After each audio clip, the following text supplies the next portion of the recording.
الحمد لله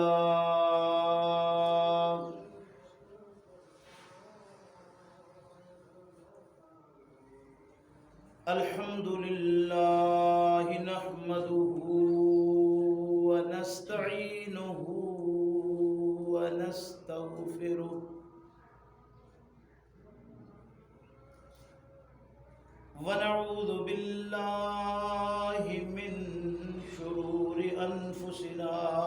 ومن سيئات أعمالنا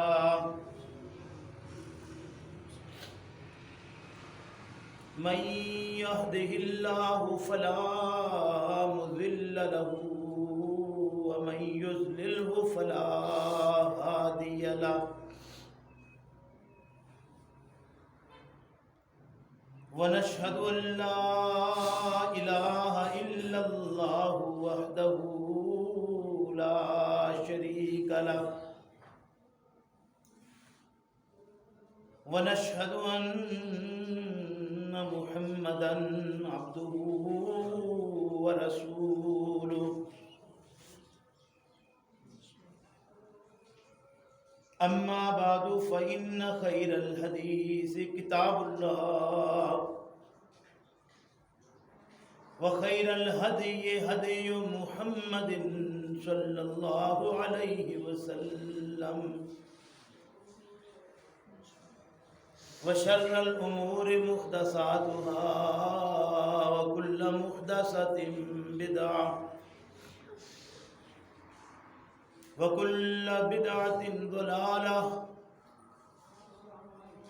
وكل ضلالة في النار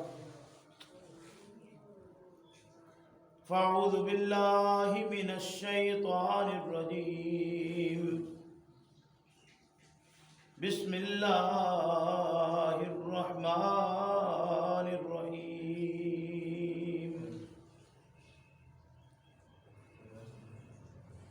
واللاتي يأتين الفاحشة من نسائكم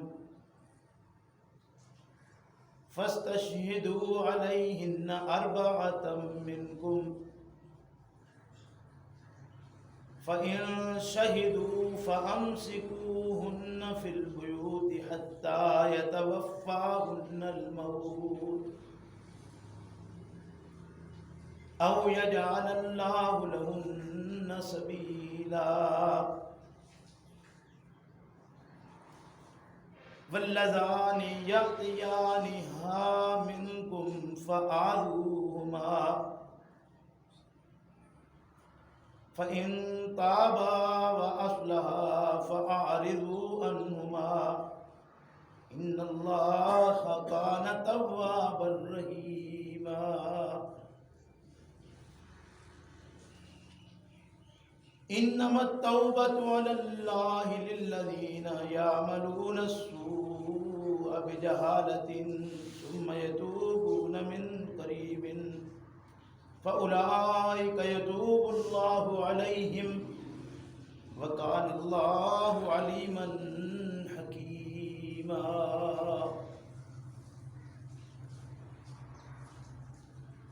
واللاتی اور وہ عورتیں یاتینا جو آئے تم میں سے الفاحشۃ بے حیائی کو من نسائکم تمہاری عورتوں سے فاستشہدوا بس گواہ کر لو علیہن ان پر اربعۃ منکم چار گواہ اپنے لوگوں سے فإن شہدوا بس اگر وہ چار یعنی شاہد گواہی دے دیں فَأَمْسِكُوهُنَّ فِي الْبُيُوتِ بس روک رکھو ان کو بیچ گھروں کے بند کر دو ان کو بیچ گھروں کے باہر نکلنے پر پابندی لگا دو ان کی گھروں سے حَتَّى يَتَوَفَّاهُنَّ الْمَوْتُ یہاں تک کہ اٹھا لے ان کو موت او یجعل اللہ لہن سبیلا، یا اللہ رب کریم ان کے لیے کوئی راہ دوسری نکال دے. واللذان، اور دو مرد، یاتیانہا، آئیں وہ منکم تم میں سے بے حیائی کو، فآذوہما، پس ایذا دو ان کو، فإن تابا وأصلحا، پس اگر وہ توبہ کریں اور اصلاح کر لیں، فأعرضوا عنہما، تو ان سے اعراض کرو، بے وجہ ان کو تکلیف نہ دو. ان اللہ، بلا شبہ اللہ کان ہے توابا رحیما، توبہ قبول کرنے والا، رحم کرنے والا. انما التوبۃ، سوائے اس کے نہیں توبہ کا قبول کرنا، علی اللہ، اللہ کے اوپر ہے، للذین، ان لوگوں کے لیے، یعملون السوء، جنہوں نے عمل کیے برے، بجہالت، جہالت میں، نادانی میں، ثم یتوبون، پھر وہ لوٹ آئے، توبہ کی انہوں نے، من قریب، جلدی سے، تفہیم ہونے پر اسی وقت، فاولئک، پس یہی لوگ ہیں، یتوب اللہ علیہم، لوٹ آئے گا اللہ ان پر، توبہ قبول کرے گا اللہ ان کی. وَكَانَ اللَّهُ عَلِيمًا حَكِيمًا، اور ہے اللہ جاننے والا بھی اور حکمت والا بھی. سبحان ربک رب العزت عما یصفون، وسلام علی المرسلین، والحمد للہ رب العالمین. میرے محترم بزرگوں، بھائیوں،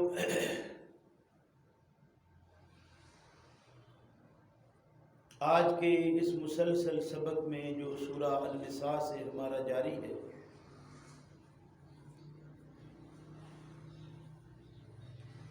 تین آیات کریمات، جو تیسرا رکوع شروع ہے اس میں 15، 16 اور 17 نمبر ہے، ان کا آپ کے سامنے تلاوت کی ہے، ترجمہ بھی آپ سن چکے ہیں. اللہ رب کریم سے دعا ہے کہ اللہ ہم سب کو اپنی اس کتاب کو صحیح معنوں میں سمجھنے کی توفیق عطا فرمائے، اور سمجھنے کے بعد اپنی غلطیوں کا احساس کرتے ہوئے اپنی غلطیوں کو اس کے مطابق تفہیم کر کے عمل کرنے کی اور اس کے مطابق چلنے کی ہمیں توفیق عطا فرمائے.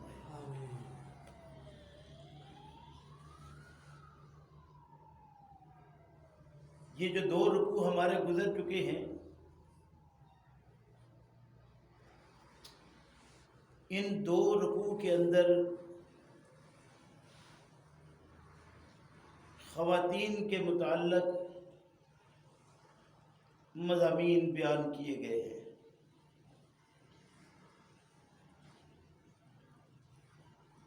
عورتوں کے حقوق کا بیان آپ بتفصیل سن چکے ہیں ان 2 رکوع کے اندر. اور یہ رکوع جو تیسرا ہے، اس میں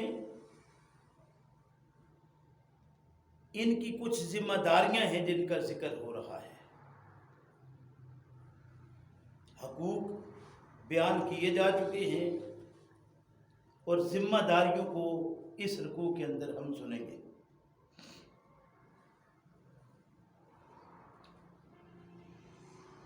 یہ بات بھی آپ کو بتا دوں کہ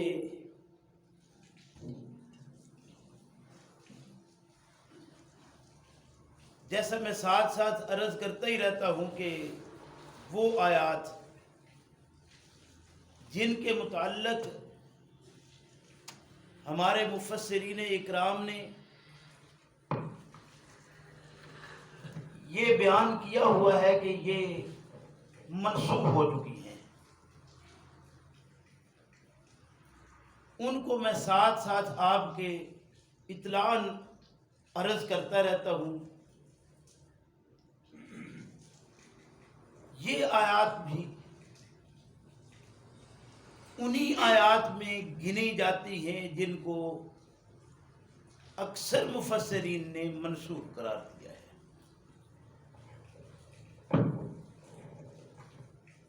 اور انہیں جن آیات سے منسوخ کیا گیا ہے وہ سورہ نور کی آیات ہیں، جن کے اندر زنا کی حد لگی ہے۔ یہ آیات ان آیات کے ساتھ اکثر مفسرین نے منسوخ قرار دی ہے۔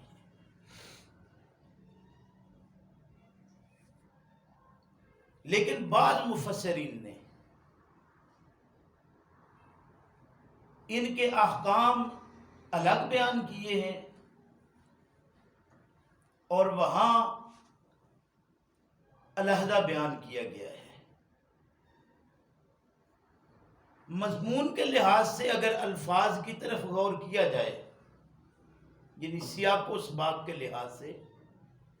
تو اس سے بھی یہ بات واضح ہوتی ہے کہ ان آیات کا مضمون الگ ہے اور وہاں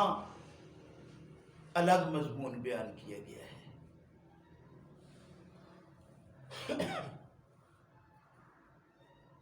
زنا ایک ایسی چیز ہے جس پر حد لگی ہے، لیکن اس کے علاوہ کچھ ایسی چیزیں بھی ہیں جن کے اوپر حد نہیں ہے۔ وہ برائیاں ہیں، گناہ ہیں، غلط ہے، اس سے اس کی شروعات ہیں، یعنی اس برائی جس پر حد لگتی ہے اس کے جو آغاز ہیں ان کو اس جگہ پر ایک لحاظ سے بیان کیا جا رہا ہے۔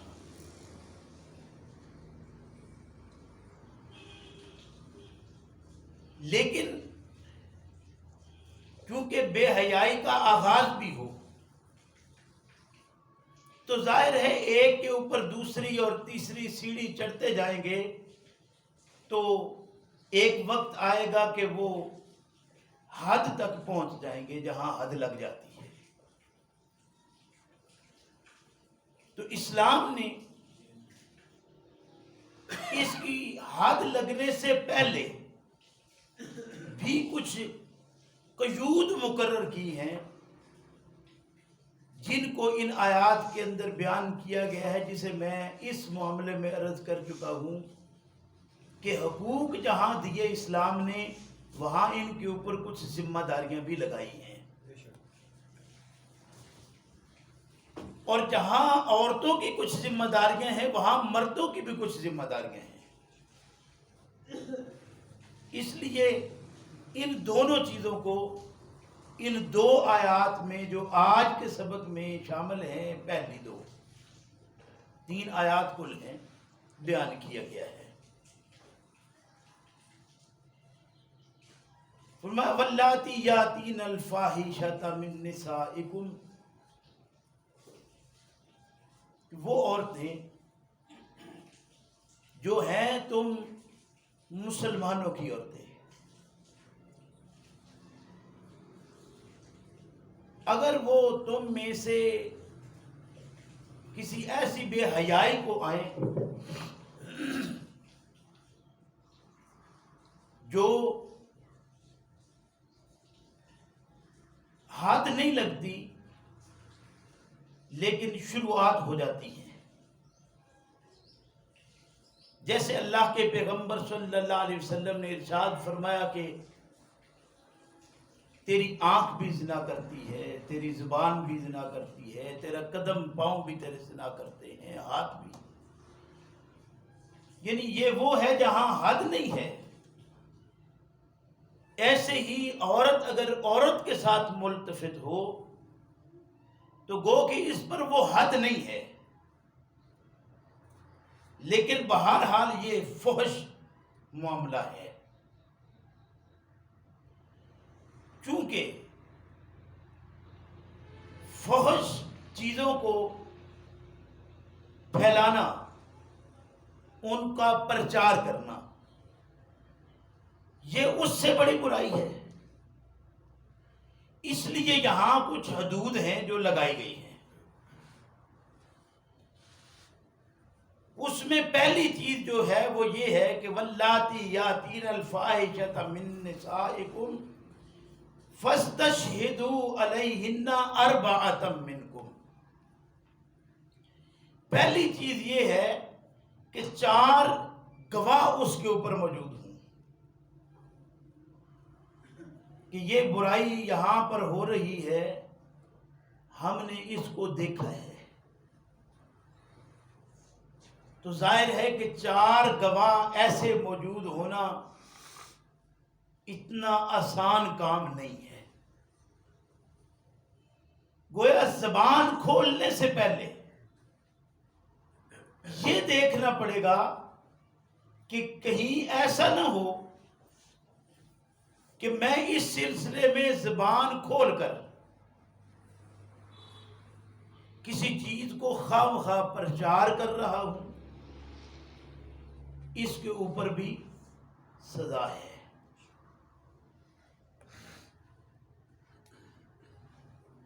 فرمایا کہ ایسی چیز اگر 4 گواہ جو آسان نہیں ہے لیکن مل جائے، اور پھر وہ 4 گواہی دینے پر بھی تیار ہوں کہ اگر ضرورت پڑے، ایسا بھی ہوتا ہے کہ دیکھ کر کوئی گواہی کے لیے تیار نہ ہو۔ گویا ایسی چیزوں کو عام بیان کرنے کی بجائے ان کو کنٹرول میں لانا اور خاموش رہنا ان پر،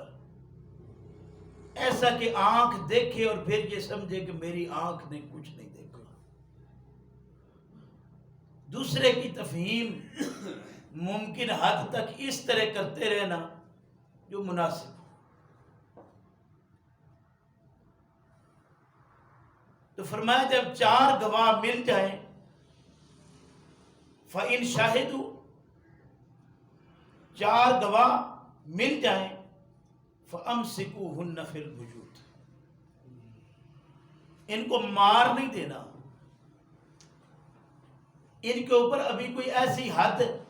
نہیں لگی کہ انہیں شرمسار کیا جائے، ان کو کوئی آپ ایسی سزا نہیں دے سکتے۔ مسئلہ یہ تھا کہ عورت ایسی بھی ممکن ہے کہ وہ شوہر دیدہ ہو، خامد فوت ہو گیا ہو، طلاق ہو چکی ہو،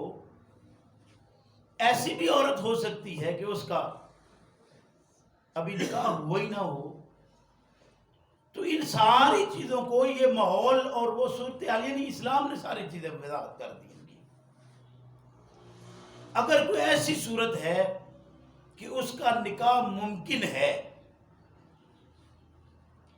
بعض جگہ پر ایسی صورت ہے کہ نکاح کا امکان نہیں رہا، تو فرمایا کہ ان کو روک لو، فَأَمْسِكُوهُنَّ فِي الْبُيُوتِ، ان کو گھروں کے اندر محصور کر دو، بند کر دو، ان کا آنا جانا دوسروں کی طرف، ان کے پاس دوسروں کا آنا اور دوسروں کے پاس ان کا جانا، یہ بند کر دیں۔ اب ہمارے ہاں جو یہ بات معروف ہے کہ ہر عورت ستر ہے، پردہ ہے، اس کو گھر کی 4 دیواری سے باہر نہیں نکلنے دینا، یہ پابندی اسلام نے کہا۔ یعنی گھر میں باقاعدہ عورت کو روک رکھنا ان کے لیے ہے۔ اللہ ارشاد فرماتے ہیں واللاتی یاتین الفاحشۃ من نسائکم، پھر صرف اتنا ہی نہیں، فرمایا کہ فاستشہدوا علیہن اربعۃ منکم، پہلے وہ اس بے حیائی کی طرف آئیں، پھر ان پر 4 گواہ بھی ملے، 4 گواہ ملنے کے بعد وہ 4 گواہ گواہی بھی دے دیں۔ تو اس کے بعد ان کو سزا اتنا کیا جا سکتا ہے، گھر میں روک دو، اب یہ محصور ہے، یہ باہر نہیں جا سکتا۔ ان کی طرف دوسروں کا آنا جانا، لیکن اپنی سوچ معاشرے کی جو ہمارے ہاں صورتحال ہے ایسی گندی ہو تو پھر وہ ہر معاملے میں روکتا ہے کہ نہیں وہاں نہیں بیٹھ سکتی، وہاں نہیں جا، بڑا گند ہے معاشرے میں۔ کیوں؟ اس لیے کہ یہ گند ہماری اپنی آنکھوں کے اندر ہے، ہمارا جسم ہر وقت گندا، ہماری سوچ گندی، تو ہم ہر ایک کو دیکھیں گے گندی نظر کے ساتھ۔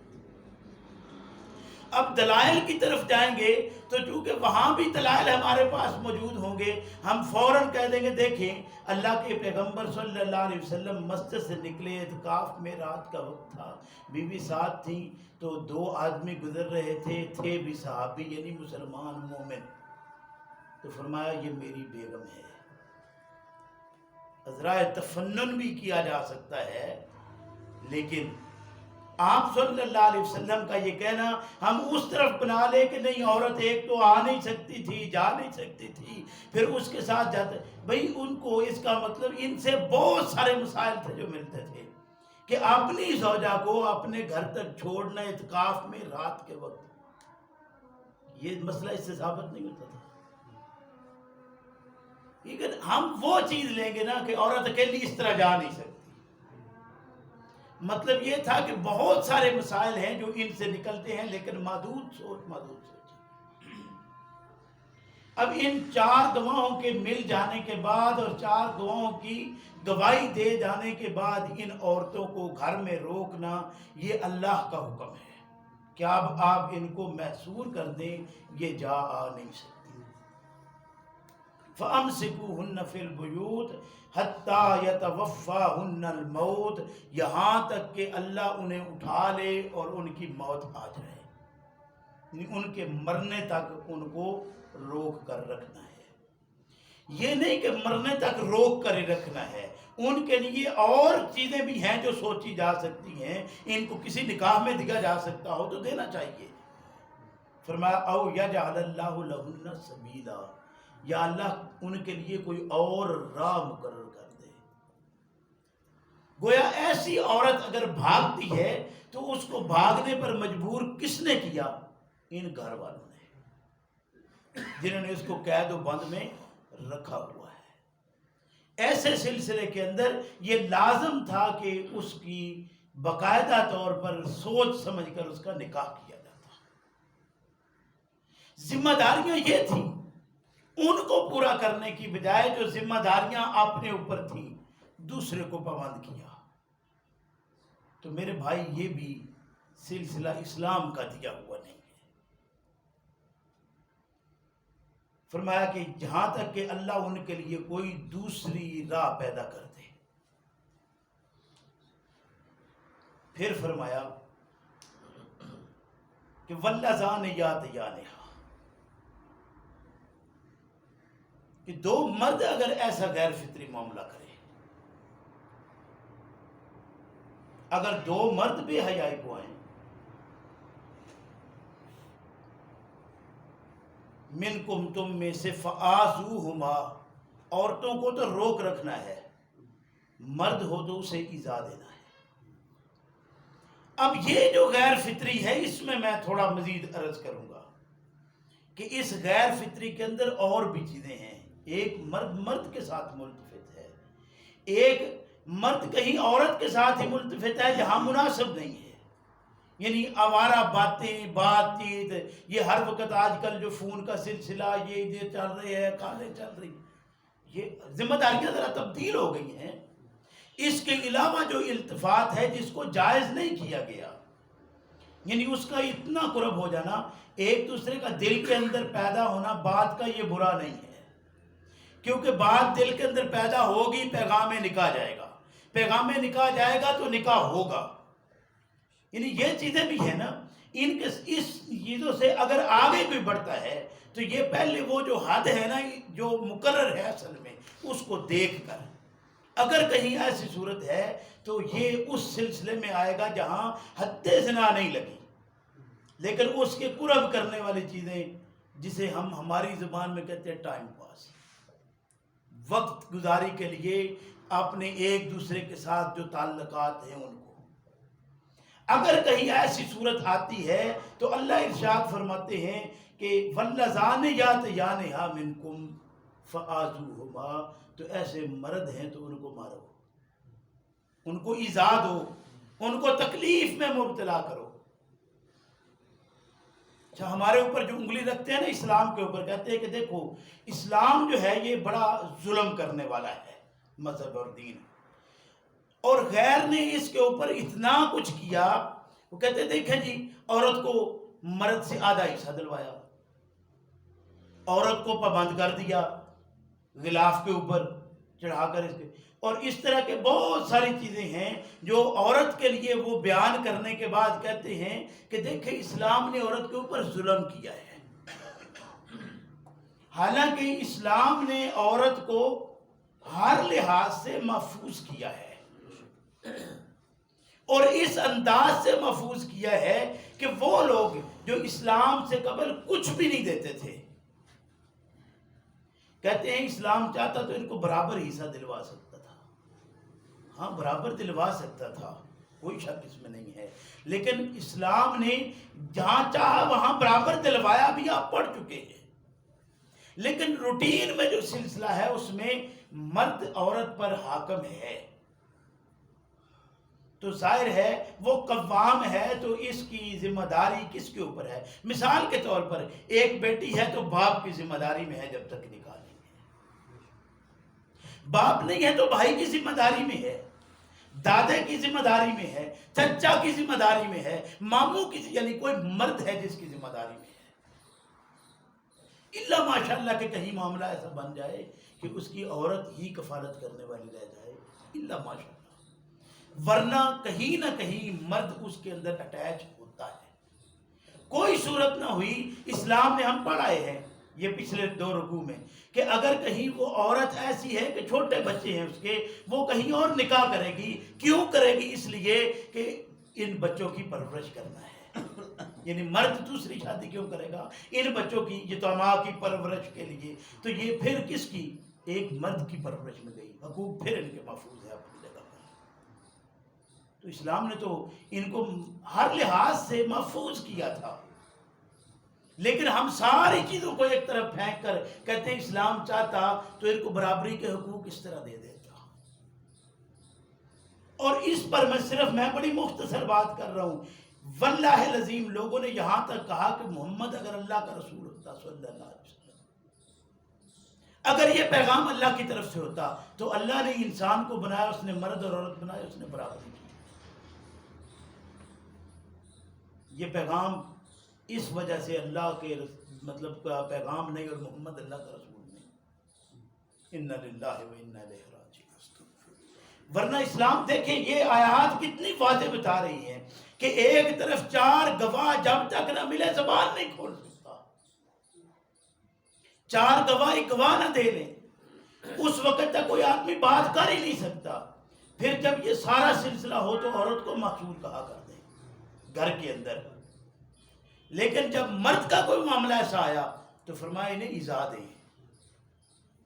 کیونکہ اس کے اوپر ذمہ داریاں اور طرح کی ہیں، اس کو باہر اندر نکلنا ہے، اس کو کام کاج میں جانا ہے، اگر کوئی ایسا معاملہ دیکھے تو انہیں ایذا دیں، یہ کہیں بھی ملتفت ہے غیر فطری جگہ پر تو انہیں ایذا دیں۔ اب دیکھیے کہ یہ چیزیں جو بیان کی گئی ہیں اسلام میں، اللہ کے پیغمبر صلی اللہ علیہ وسلم نے ان کی ممانعت کی اور بہت شاندار انداز سے۔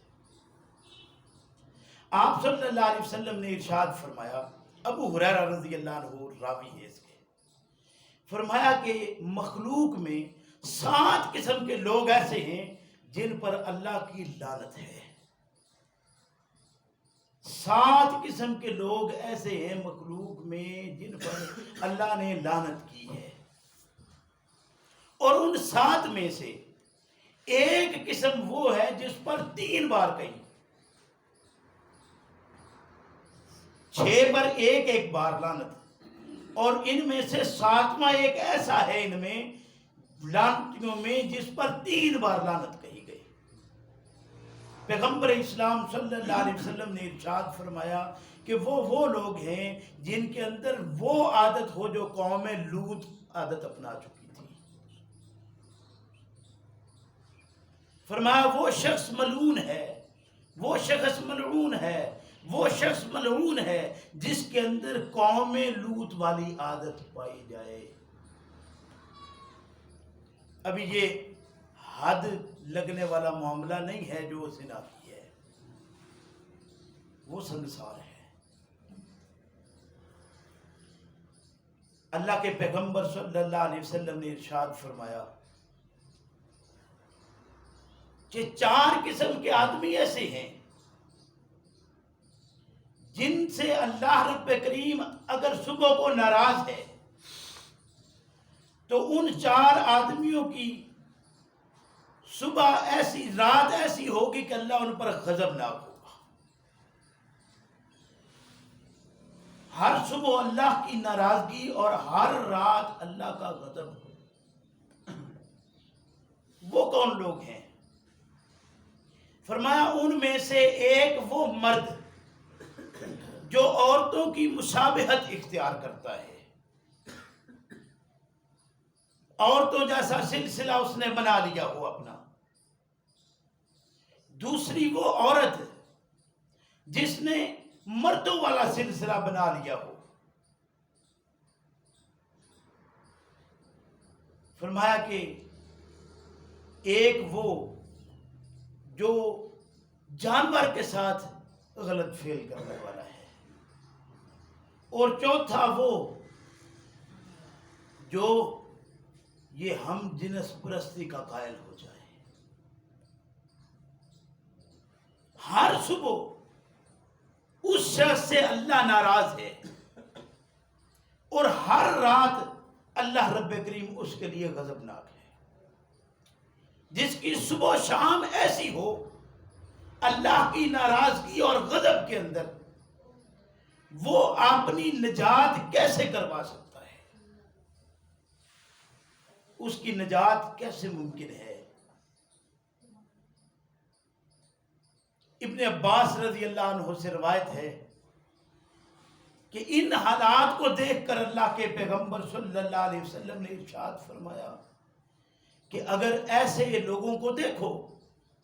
جو اسی برائیوں کے ارتکاب کی طرف بڑھتے چلے جا رہے ہیں، اگر کوئی صورت نظر نہیں آتی مار ڈالو ان کو. ان پر بھی وہ حد نہیں لگائی جو سنگسار ہے.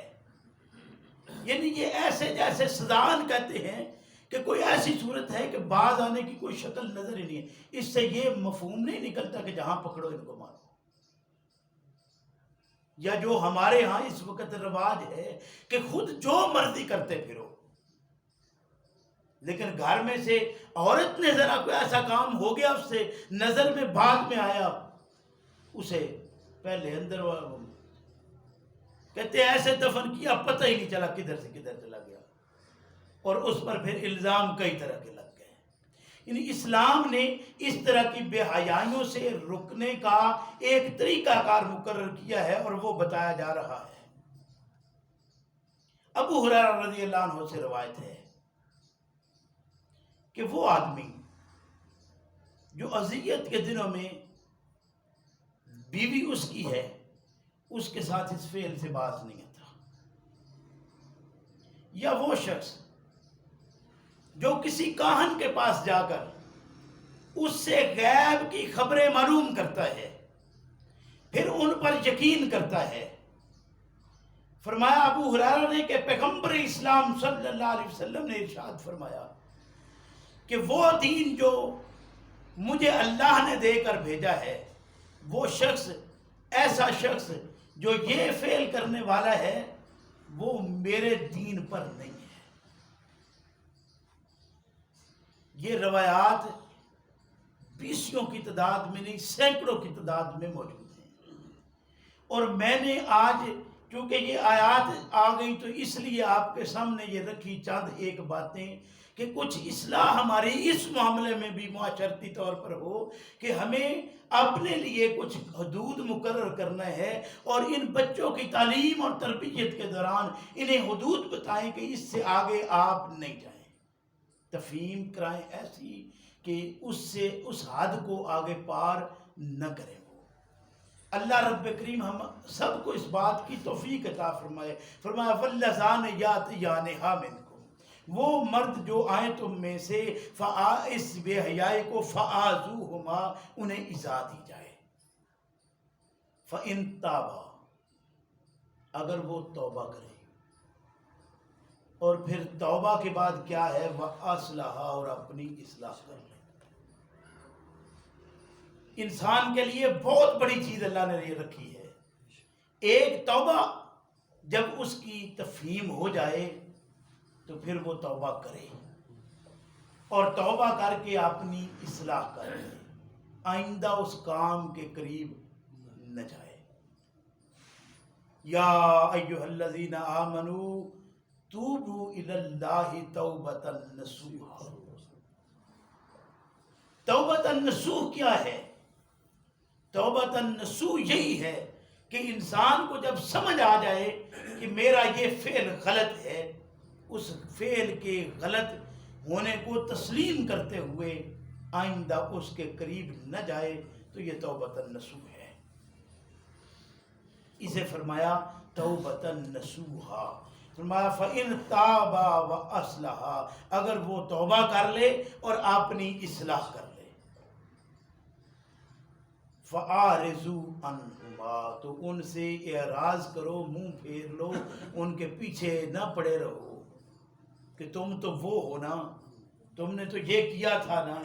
انہوں نے توبہ کر لی اور اپنی اصلاح کر لی۔ توبہ اور اصلاح کے بعد اللہ کے فضل و کرم سے خیر ہے، فرمایا ان اللہ کان توابا رحیما، بلا شبہ اللہ توبہ قبول کرنے والا، رحم کرنے والا ہے۔ وہ رحم کرے گا انسان کے اوپر، توبہ قبول کرے گا اگر انسان توبہ صحیح معنوں میں کرے۔ اللہ مجھے آپ کو سمجھ کی توفیق عطا فرمائے۔ توبہ پر مضمون ابھی جاری ہے جو دوسرے خطبہ میں انشاءاللہ آپ کے سامنے عرض کروں۔